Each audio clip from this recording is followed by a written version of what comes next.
ശബരിമല വിവാദം രാഷ്ട്രീയ ആയുധമാക്കി UDF രംഗത്തെത്തുകയാണ്. സ്പോൺസറെ പഴിചാരി വിവാദങ്ങളിൽ നിന്ന് രക്ഷപ്പെടാൻ ദേവസ്വം ബോർഡിനാകില്ല എന്നും CBI അന്വേഷണം വേണം എന്നുമാണ് UDF നിലപാട്.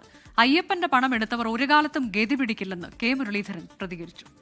ഇതിനു മുമ്പുള്ള ദേവസ്വം ബോർഡും അതിനു മുമ്പുള്ള സർക്കാരും ഇപ്പോൾ ഉള്ള സർക്കാരും, അതായത് ഒന്നാം പിണറായി സർക്കാരും രണ്ടാം പിണറായി സർക്കാരും ഇതിന് പൂർണ്ണമായ ഉത്തരവാദിത്തമാണ്. അയ്യപ്പനെ പറ്റിച്ച് കിലോ കണക്കിന് സ്വർണം അവിടെ നിന്ന് അടിച്ചു മാറ്റിയിരിക്കുന്ന തട്ടിപ്പാണ്. ആ മെഷർമെൻറ്റിൽ അത് കണ്ടുപിടിച്ചിട്ടുണ്ട്.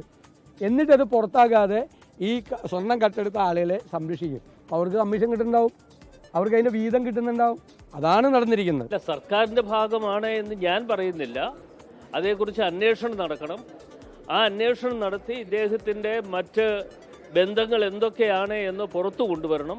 അങ്ങനെ പുറത്തു കൊണ്ടുവരണം എങ്കിൽ എൻ്റെ വ്യക്തിപരമായ അഭിപ്രായം എന്ന് പറയുന്നത് ഇത് ഒരു CBI അന്വേഷണത്തിന് തന്നെ വിട്ടുകൊടുക്കേണ്ടതായിട്ടുണ്ട്. അതല്ലാതെ കണ്ട് ഇവിടുത്തെ കേരളത്തിലെ പോലീസ് അന്വേഷണം നടത്തിയാൽ ഏതെങ്കിലും ഒരു ഉദ്യോഗസ്ഥൻ്റെ പേരിൽ ഈ കുറ്റം ചുമത്തിയിട്ട് അവർ രക്ഷപ്പെടാനുള്ള അവസരം ഒരുക്കിയെടുക്കുമെന്ന കാര്യത്തിൽ ഒരു സംശയമില്ല.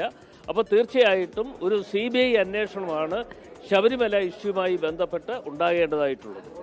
സ്വർണ്ണപ്പാളികൾ നേരെയാക്കാൻ കൊണ്ടുപോയത് 2019-25 ആ 2 തവണ UDF അല്ല അധികാരത്തിൽ.